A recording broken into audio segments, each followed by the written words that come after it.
Gotta get it. Gotta get it. I'm taking this time. Gotta get it.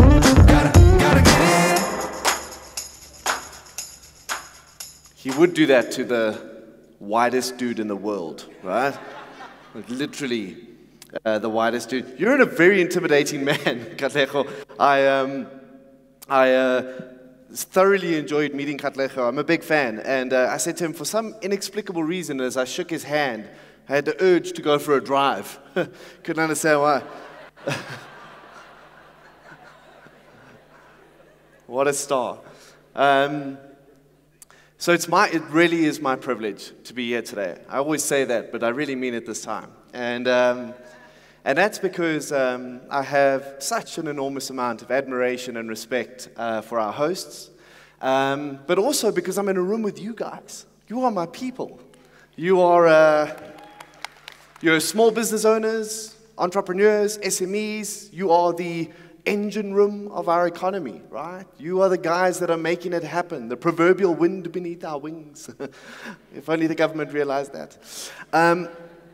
And my job today is to provide you, hopefully, with a set of ideas, maybe some new thinking, and maybe some practical tools and steps for making the most of what is, and I think we've realized throughout the course of today, a very topical item for so many of us. We know that social media is a big deal. It's not necessarily something I need to tell you about, but I do want to introduce you to a few numbers, much like Amit did in the first presentation, that might be quite eye-opening. So there are 7.7 billion people on our planet, right? And 3.4 billion of them are active social media users. Right? That's more than 1 in every 2 people. Facebook has in its customer base, and this is a terrifying thought, 1 out of every 3 people on the planet, right? Which means that they have, I guess, better line of sight to what you and I think than any one of our governments or perhaps any of them combined. 40,000, that's the number of Google search queries that are done every second. Every second, 40,000 Google search queries. 300 hours of video content are uploaded to YouTube every minute, and 60 billion messages are shared on WhatsApp and Messenger on a daily basis. I'm convinced that 20% of those are my neighborhood WhatsApp group. Sure you can identify with that. And the number at the end is one that I think brings it a little bit closer to home, and that's 81% of small businesses in the States report considering social media as a primary strategic platform for communication, for branding, for marketing, and for sales. But where did it all start? I mean, when Amit was talking about starting Amron 20 years ago, many of us had never done a Google search at that stage, and the rest of these platforms were just a figment of our imaginations. They hadn't arrived yet, right? I like a story when I'm trying to think of a framework to understand what's changed, and the story takes place there in Manhattan on 6th Avenue, and that building that the little white arrow is pointing to is News Corporation's headquarters, right? The year is 2006. And there's a Wired magazine journalist that's sitting on a plush leather couch in the office of the executive of News Corporation. You know who that is? That's a guy called Rupert Murdoch. Rupert Murdoch is 174 years old, all right? Or there and thereabouts.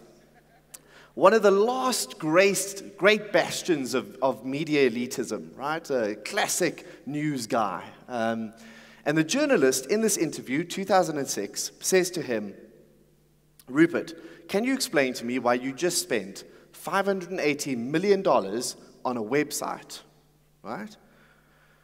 So Rupert stands up and he says, the website, by the way, that he was referring to was MySpace. Any of you remember MySpace? MySpace was a predecessor to Facebook.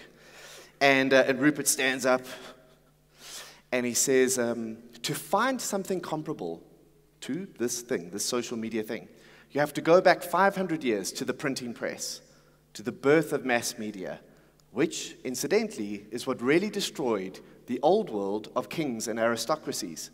Technology is shifting power away from the establishment, the editors, the publishers, the media elite.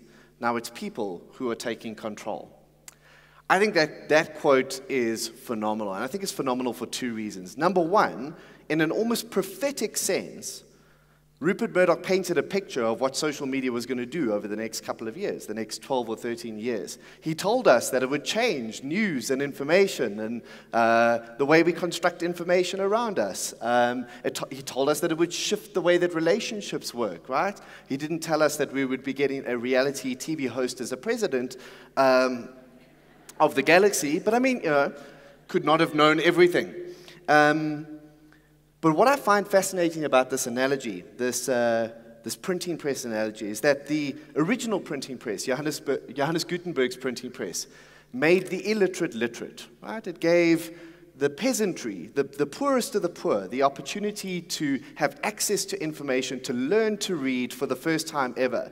And that was hugely significant in history because it sparked the Industrial Revolution. It narrowed the gap between the nobility and those that had nothing.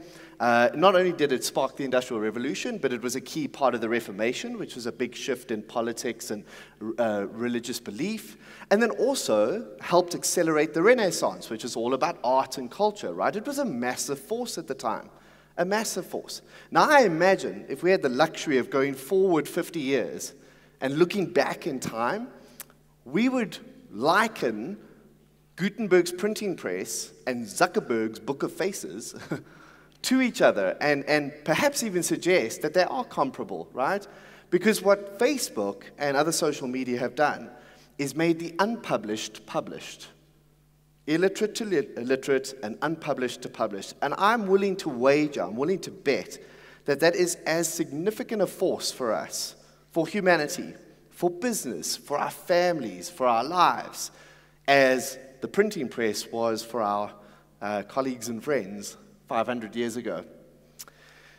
It also inspired me to start a business, and I started a business that helped companies around the country to do better jobs of engaging their consumers and their employees using social media as a platform. And I would hear kind of two predominant reasons for why organizations considered social media as a channel. Those were the two that sort of came through most often. The other guys are doing it, ergo we must, right? Or we would rather be in control of our brand than have somebody else be in control of our brand, right? And kind of if you look at the emotional underpinnings for those things, that's like jealousy and fear, right? Those aren't always great reasons to make a big business decision. And I found time and time again that the decisions around when to engage in social media and how to engage in social media were very emotional in their foundation. Not always very well thought out, not always calibrated to measurement and to spend. And unlike other, perhaps more traditional, mature marketing channels, most people were dipping their toes in, having a go, hoping for the best, throwing wet toilet paper against the wall and seeing what stuck. And if it went wrong, kind of writing it off as something that was not wise and not intentional and not useful to them. The better reasons are that social media has proven itself to be a relatively low-cost, high-yield marketing platform, highly targeted, and a platform for incredible innovation in terms of customer engagement, right? There is so much that social media offers us that is good, that is sometimes hidden in the mystery and the risk that is typically associated with it. I'm also aware that in the room here today, there are people that will love social media, right? Are you willing to admit it if you love social media? Big fans, right? Are you the kind of person that wakes up in the morning and before your second eye is open, you've already checked Facebook, right? Okay. And then there are other people who perhaps are not as passionate, right?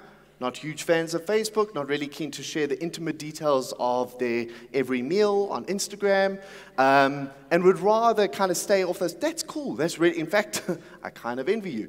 But the truth is that certain people kind of gravitate a little bit more naturally to this space, and some people find it a little bit more invasive, and that's really cool. Both of those are 100%, right? There are also organizations, products, and services that kind of more naturally lend themselves to this space, and some that perhaps don't. Some organizations, products, and services that aren't such natural fits in social media.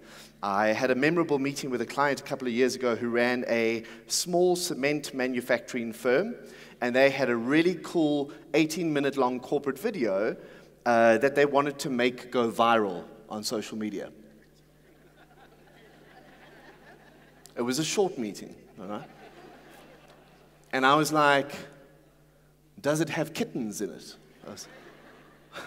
I won't ask you, I won't tell you what else I asked if it had. But it was interesting to me that many of the clients that I engaged with assumed that just because they had a Twitter account or just because they opened a Facebook page, that made them social. These things are tools, right? All they do is amplify who we already are. Those tools don't make you social. Who you are as a business and how you utilize them, that's what's social. That's what initiates connection and meaning and value, right? In some cases, for organizations, and I speak specifically about some of the corporates that we dealt with, thanks, social media has a way of kind of exposing their brokenness. It's almost like they put a magnifying glass over their worst behavior, right? And you've experienced that. Almost on a weekly basis, somebody does something stupid in the space.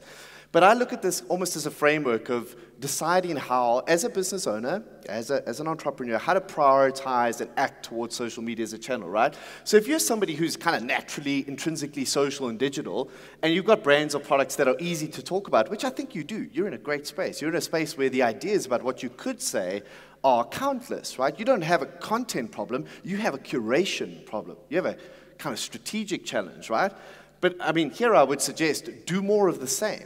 Oh, and I just want to point out, if you have questions about anything that I'm saying in the presentation today, or you would like copies of the slides, please just mail the same summit at, is that right? Summit at Amrod? Is that correct? That same email address, and I'll do my best to get you copies of the slides. Or you can reach out to me on Twitter, at Mike Stopforth. I have not as many followers as a Katlejo, but I promise you I'll speak to every single one of you. I can't promise the same for him. So here, it would really be more of the same, because I'm pretty sure right now this is already a priority for you. It's something that you find fairly natural and easy. Maybe what you need is steps to, or tools for better measurement and to track that back to commercial success. And maybe you even need to be warned that it can be a bit of a time waster and something that draws you in. And we know this about social media. It does have kind of an addictive component to it. So you've got to be careful that whatever you're doing in this space, even if it is very natural for you, is being measured and is being tracked back to some commercial benefit.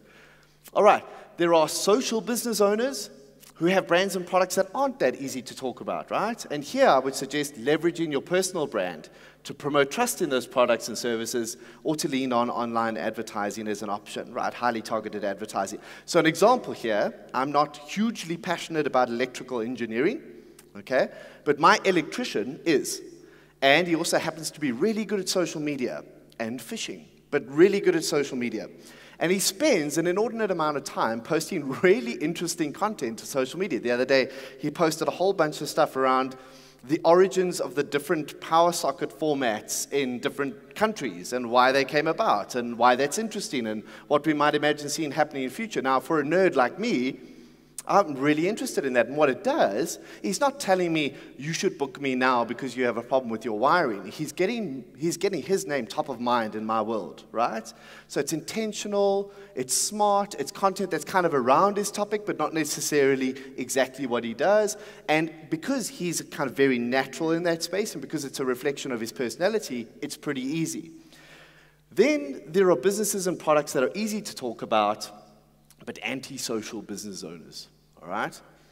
So here, and I mean, this is to Tim's very good point earlier on, maybe explore nominating a whiz kid in your organization or in your network to help you navigate some of the space. My dad used to joke that, you needed to hire a teenager while they still knew everything. That's probably a good ploy in this instance. But yes, if you can engage with an agency or a freelancer or a specialist or a little boutique firm, do that. Otherwise, there is such an amazing amount of information online that you can reach out. I do want to point out here that it's important to know what good looks like, right? I was really, really bad at finance at school, and that never changed. I've been astonishingly bad at finance my entire life, right? But that's not an excuse not to know how to read a financial statement, how to do projections, how to understand ratios. It's not an excuse not to know. I will never be a CA, but that's not an excuse not to make it a priority from a knowledge and understanding perspective, even at a very high level. You don't have to be on Twitter to appreciate what Twitter could mean for your business. what it could mean for your staff, what it could mean for your stakeholders and partners. Twitter, just as a random example, obviously. If you're an antisocial person and you have brands and products that aren't easy to talk about, maybe this is not a good idea for you. Okay. All right. So before we get to the practical steps of how do I build a great content strategy on social media, I want to talk to you about some of the things that I think are the big trends that have really driven change, not in terms of kind of technological change, not mobility, not access, not bandwidth, more how our attitudes towards companies and towards our own businesses and staff have changed as a result of the way people behave online and the way people use social media. And I love using the acronym CATS to do that, right? Partly because it's easy to remember and partly because I'm probably convinced that the internet runs on pictures of cats. That is the architecture of the internet. Pictures and videos and GIFs of cats, right?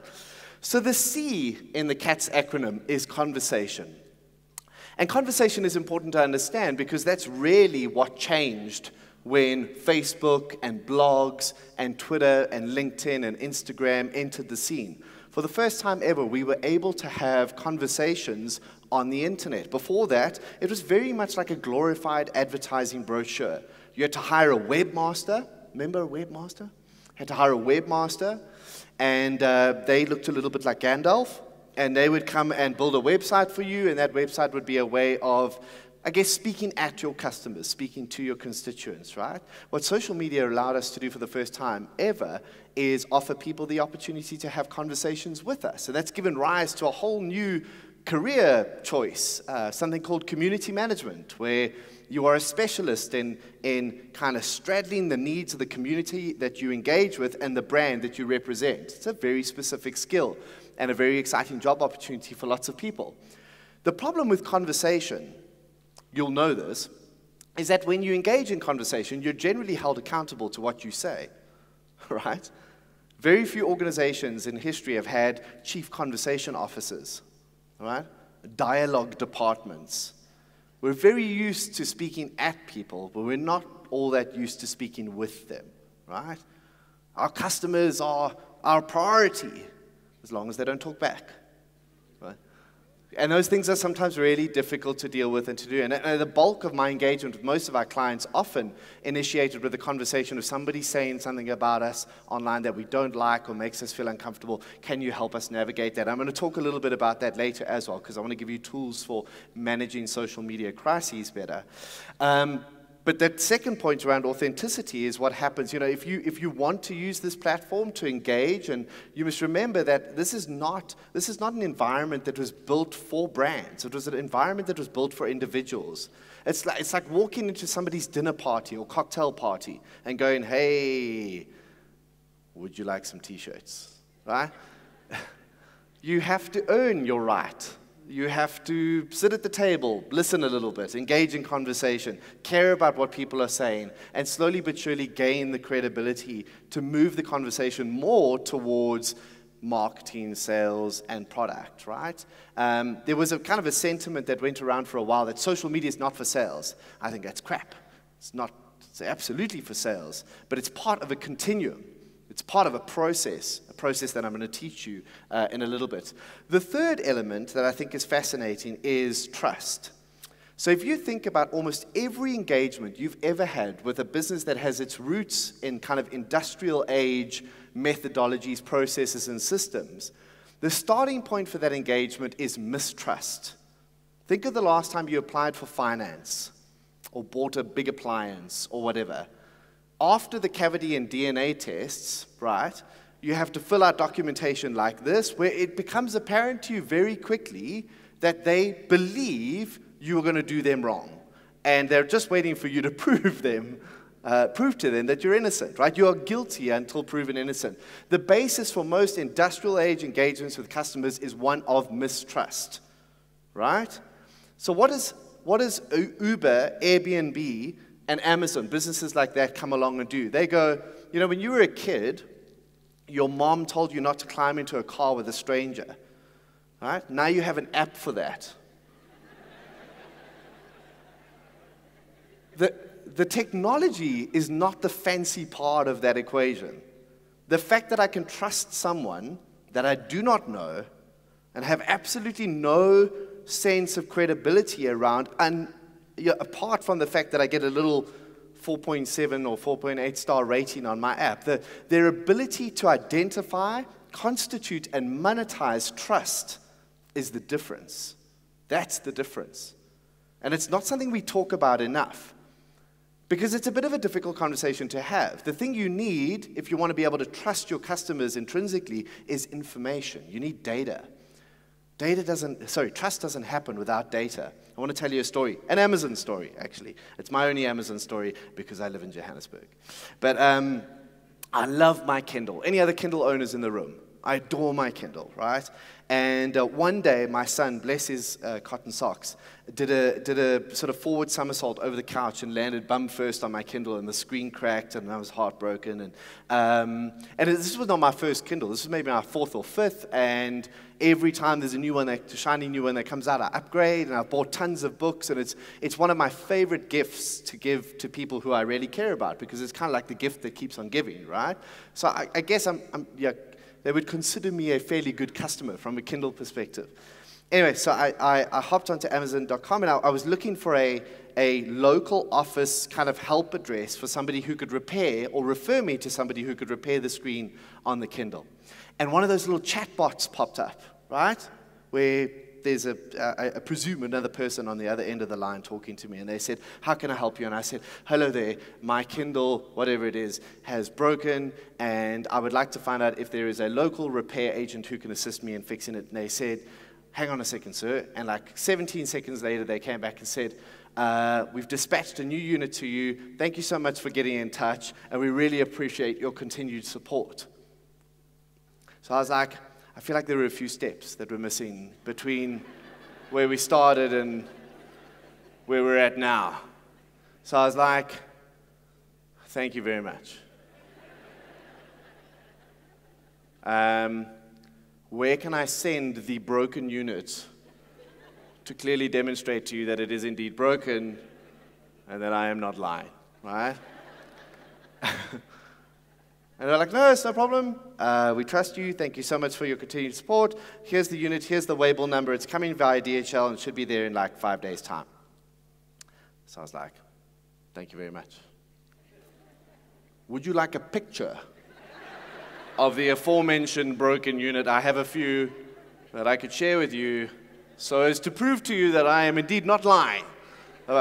It was such a counterintuitive, but I mean, they had the data to understand that that unit had suffered some damage. They had the data to understand my track record as a customer. They had the data to understand where the gifts that I had given other people had gone on to create value. And when you've got that kind of information, you have the liberty to make those kinds of decisions, right?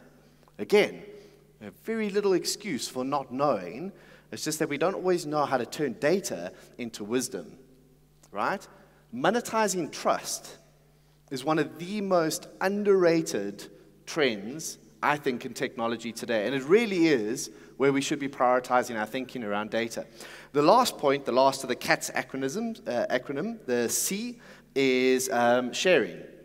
And I think this is something that Google taught us before they got a little bit evil,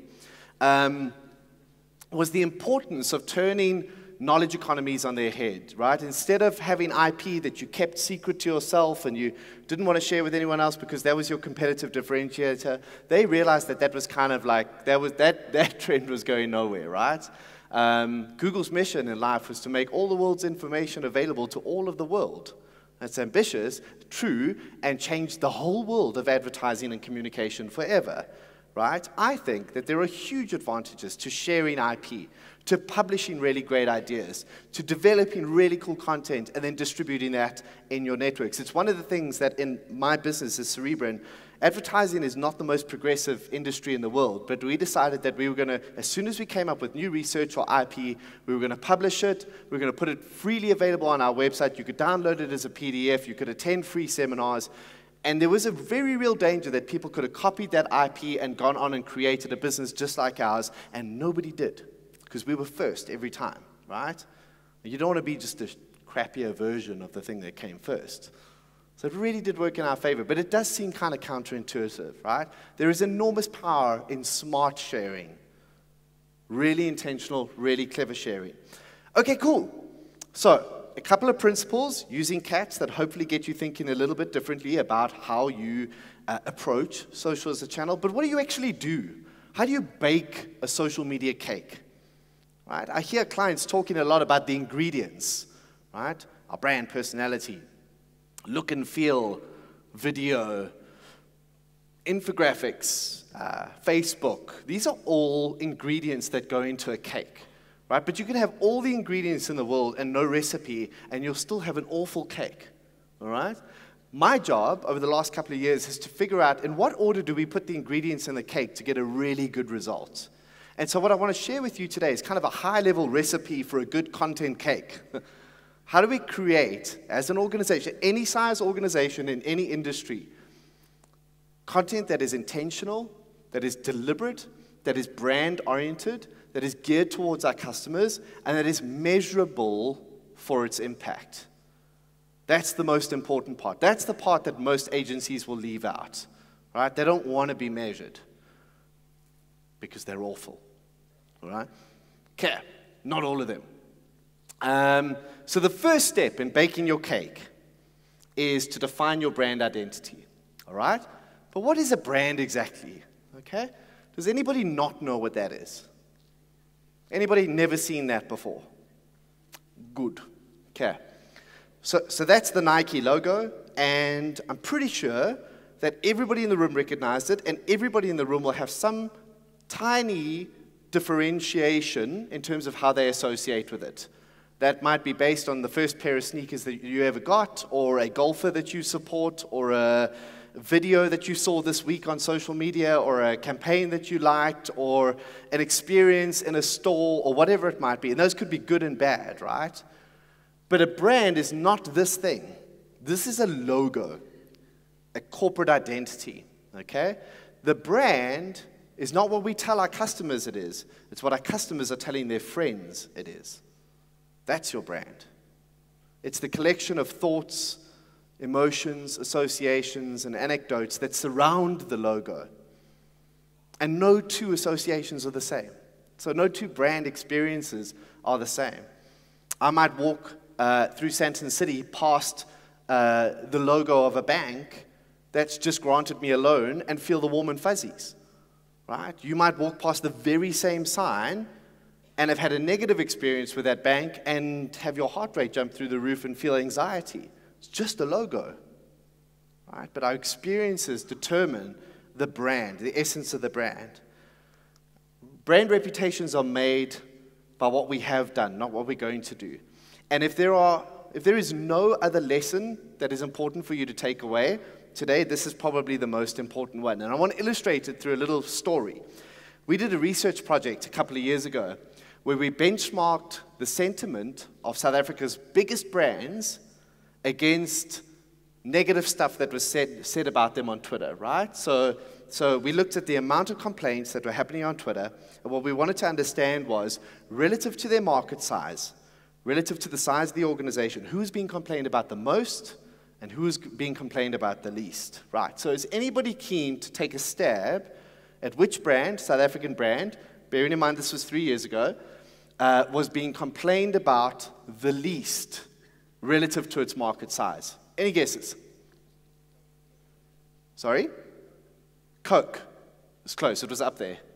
I assume you mean Coca-Cola. SAB was kind of in the middle. Nando's, no, actually Nando's was on the other end of the scale, and I'll tell you why now. Yeah, that's right. Who is that? That's genius, yeah. The brand that people complained about the least was Eskom, okay, relative to its market base. Do you know why? This didn't make sense on its own. It only made sense when we found out who people complained about the most. It was these guys, right? Does that seem the wrong way around? Okay. What does Eskom promise?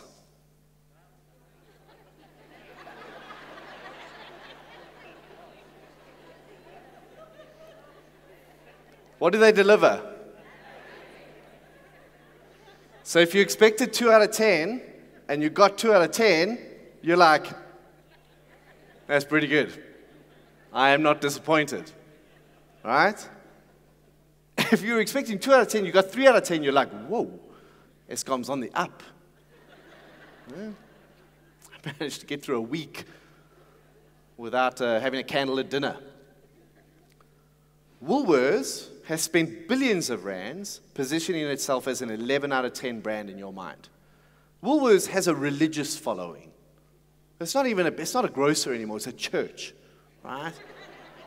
You just need one middle-aged Bryanston mommy to find a spider in her blueberries or her organic kale, and we have a series of petitions boycotting Woolworths. Boycott Woolworths! Never going back. And 3 days later, isn't it? Chuckles. That is another very important thing about social media. We'll talk about that a little bit later, is that it's very easy for people to complain on social media, but it means nothing. They don't act. Nobody acts. It's slacktivism. Nobody really cares. All that negativity that you hear, all of those threats, those are super easy to do and super hard to act on. So nobody does. I promise you that. In fact, I have evidence of this. All right.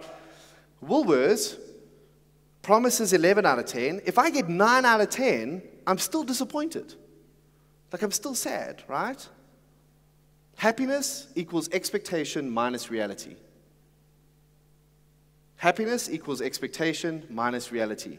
The gap between what you promise and what you deliver as a brand is the source of all of your unhappiness, or happiness on the upside. The gap between what you promise and what you deliver is the source of all of your unhappiness. Right? And the brands that struggle the most in social media are the ones that make the biggest promises. Does that make sense? Seems inverted, but makes a lot of sense. And interestingly enough, this is a very, very basic human truth.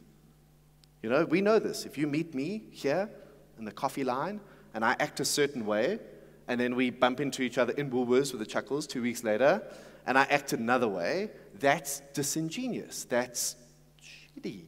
Right? That leaves you feeling betrayed, cheated, right? But we do this as brands all the time. Like, we show up as brands in 7 different ways across 7 different platforms. And one of the reasons we do that is because we start with the platform and then work backwards. The amount of times that I had a brand coming to us and going, we want an Instagram profile.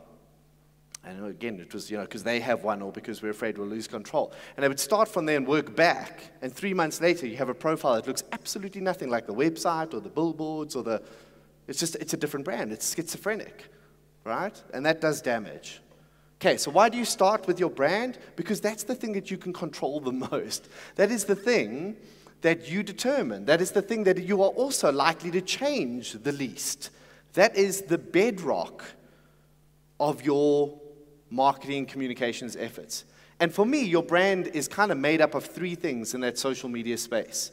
And it's slightly different from kind of like the traditional world of either direct marketing or outdoor advertising or whatever it might be. But you start with who you say you are, and then you ask somebody to tell you who you really are, whether that's customers that you trust through a survey or colleagues or sometimes employees are a really profound source of information there.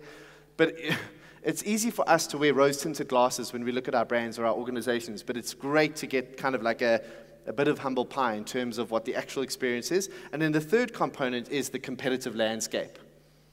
All right? And the reason why we look at the competitive landscape is not because we want to be like our competitors, but because we want to distinguish ourselves. We want to be distinctive. You don't want to do just a slightly better or worse version of what everybody else is doing. You really want to set a new trend and be instantly recognizable, either for the way you look or the way you sound or a combination of both.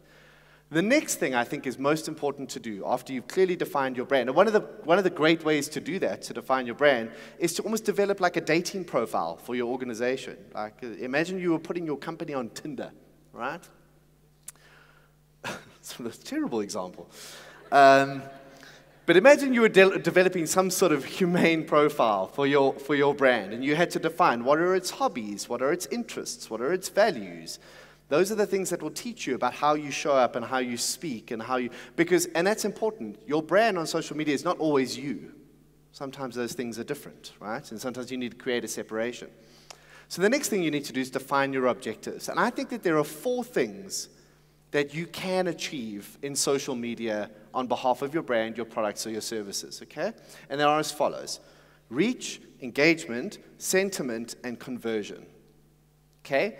Reach is the size of the audience that could potentially see your content. That's the number of followers you have, the number of likes on your Facebook group, or whatever it is, whatever tool it is that you're using. And obviously, reach today is largely determined by spend.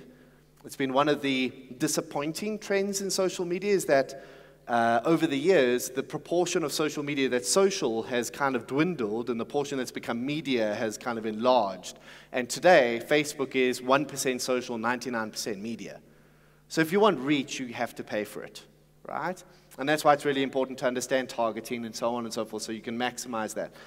Engagement is the ratio proportion of the audience that you could have reached that connect with your content. A comment, a like, a retweet, whatever it might be. Sentiment is the number of people that do that nicely. Because engagement on its own is not a great metric. I have a great story. We used to do work for a bank. They got a notification via their Facebook ad manager that there was a post that was receiving extraordinary engagement, and Facebook said, "Do you want to boost it?" From the email. And they were like, "Yes, boost away." All right? Because you want engagement. Engagement is amazing. The post in question was from on their own page was from a customer who was accusing somebody in a branch of stealing money from them, and they were boosting because the engagement was great, and they hadn't looked at the content of so they were basically promoting their own negative content. And you can understand why that could happen because you're obsessed with engagement and you're trying to get the best response that's possible, but you need to benchmark that against sentiment. So the size of the audience we can reach, the proportion of that audience that connects with our content in some way, and the proportion of that audience that does so positively. And then we get to conversion. So what's conversion? Conversion is what you say it is, right? If your ultimate goal on social media is to increase traffic to your website, that's a good conversion metric, right? If it is to get people to sign up for a newsletter, if it's to get them to click through to an e-commerce page where you want them to fulfill on a specific campaign or special or whatever it might be, hero product, all of those things are things you can measure, things you could measure, but what we don't often do is connect the dots between what we're doing in social media and kind of the outcome on the other end of the pipe, right? It might be phone us. It might be visit our store. It might be a real world, but you have to have some metric for measuring it. And I can't overstate the importance of this.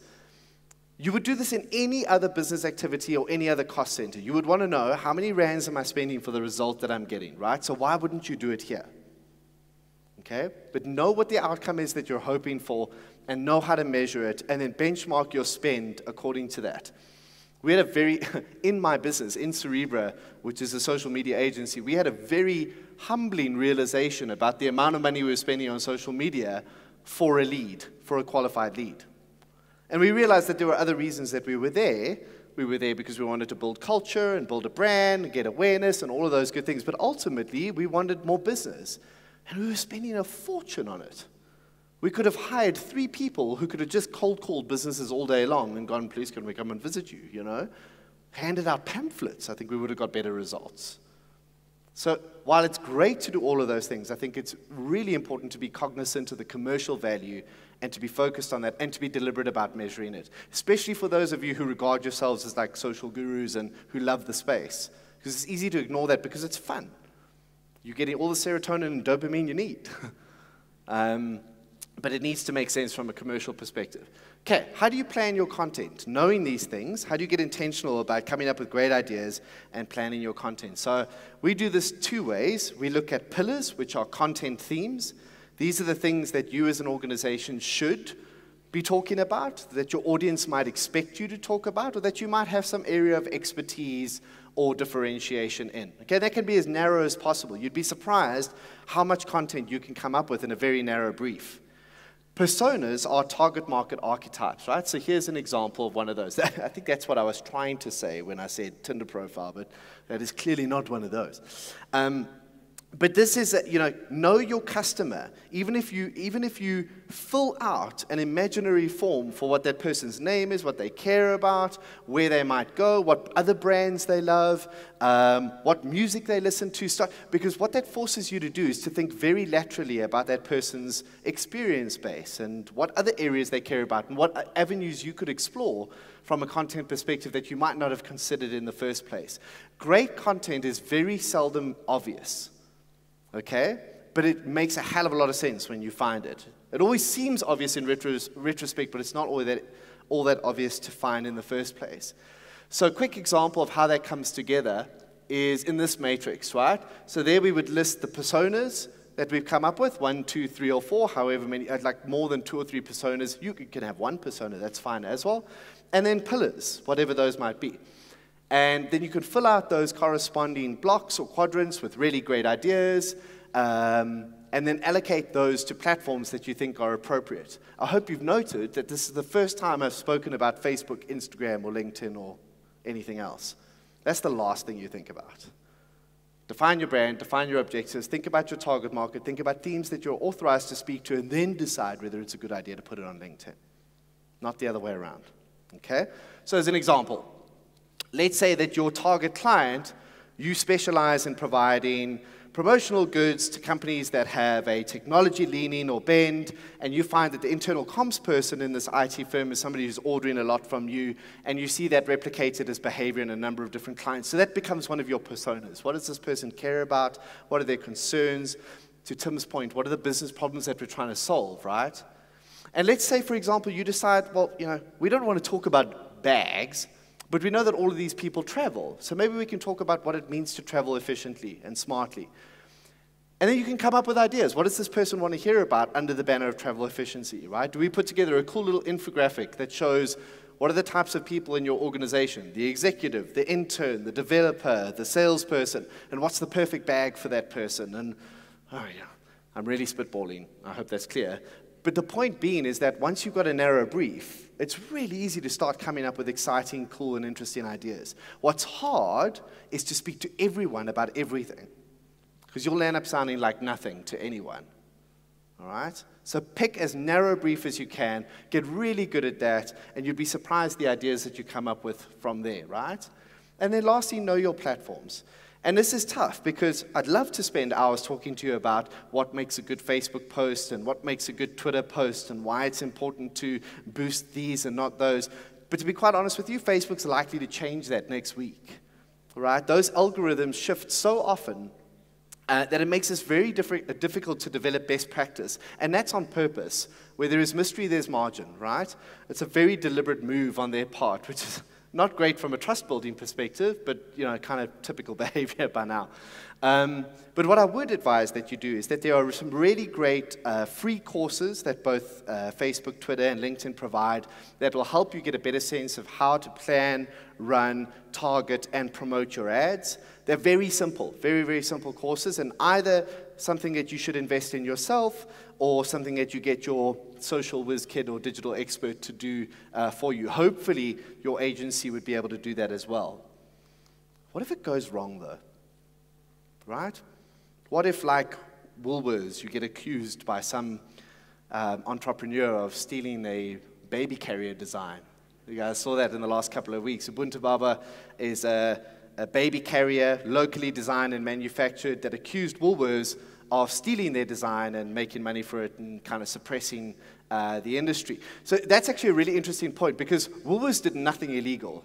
There's no patent that they violated. They just broke a promise, basically. We expect them to be supportive of SMEs and supportive of the economy and to lift the tide, right? That kind of behavior makes us feel betrayed, and that's what that response was about. But it was not because they did anything wrong. It was because they broke a promise. Different kinds. And I promise you, you get a more visceral response when you break a promise than when you do something actually wrong. Okay. So there are a couple of things I want you to think about if you are facing a social media crisis. And this is a big topic, a topic that I can do a whole presentation on. I actually did a dissertation on it, so I'm happy to share that as well if you want. But I really am a big nerd. But the first thing I want you to realize is that not all complaints are equal, right? Walking down the street, somebody insults you out of the blue, that always hurts, right? I get like every social media complaint feels intrinsically personal and very painful. But the credibility of the source and the credibility of the claim are the most important things to consider when it comes to social media complaints. Because, as we said before, it's very easy to complain on social media, but not all that easy to act. Most people are just wanting to inflict the kind of harm that they wouldn't have the guts to inflict face-to-face. And those are not the kinds of people I'd want to entertain anyways, or want to give credence to. Which brings me to my second point. The way you respond to a complaint validates the complaint.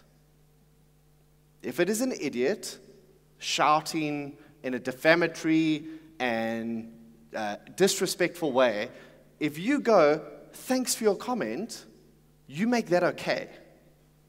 You give permission for that kind of behavior. And I think more and more brands need to realize that they don't have to do that you can set the ground rules for that, and you can filter or not respond according to your preferences. Obviously, it's more complicated than that, because if it gains a lot of momentum and a whole lot of other people are jumping on the bandwagon, it can get out of hand, right? But I do want to reiterate that the credibility of the original claim, the truth of the original claim, should be the thing that determines your response, not how many people are talking about it. Because if a lot of people are talking about something that's not true, it's still not true. It doesn't make it true, okay? And the last thing to think about is that your response to a social media crisis should be calibrated to the commercial impact of the crisis. What is this likely to actually do to our business? Are we going to lose hundreds of thousands of rands because of this? Are we going to get shut down? Is there a legal impact? And if that's no, no, no, then maybe the response is, maybe not. Maybe we shouldn't entertain this. Maybe this is not the space for us to have this conversation. We offer the customer an opportunity to do it offline, and if they don't take us up on that, then we did what we could, right? Do you want to know something really scary? I'm pretty sure, more than half of the big complaints against brands that you've seen on social media in the last year, and I know this to be true for banking, I know this to be true for telco, I know this to be true for FMCG, right? Because we've had clients in all of them. When they get an enormous crisis, and I mean an enormous crisis, I mean like EFF invading ABSA branches, significant level crisis, right? Traffic and sales go up, not down. More than 50% of the cases. I don't even know how to explain that to you. But it might tell you, A, something about the nature of complaints on social media and just how spineless most people are, but also that there's something to be said for that no publicity is bad publicity adage. All right, let me finish up quickly. 3 thoughts. There is really no excuse for ignorance. There is no excuse not to know. This is one of the biggest things to happen to humanity in the last 10 years. If you're not reading about it, if you're not downloading PDFs and educating yourself, you're doing yourself and your business and your staff and maybe even your family a disservice. So commit to it. You don't have to be on Twitter to be interested in what Twitter means for your organization. Think with a business brain. It's an emotional space, and it's a space that often misbehaves. But think with a business brain. Calibrate to impact, calibrate to business measurement, calibrate to, I think, ultimately, cost benefit. And if you're not doing that, then emotion is guiding your thinking. And lastly, experimentation is good. Dip your toe in, try something out, experiment. You don't have to go full or the whole hog in terms of massive spend and hiring a big agency. I think that's a bad idea.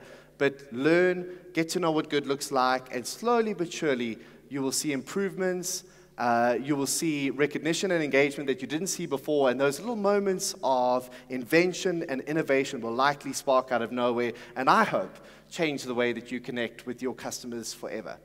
Thank you so much for your attention and time. I really appreciate it.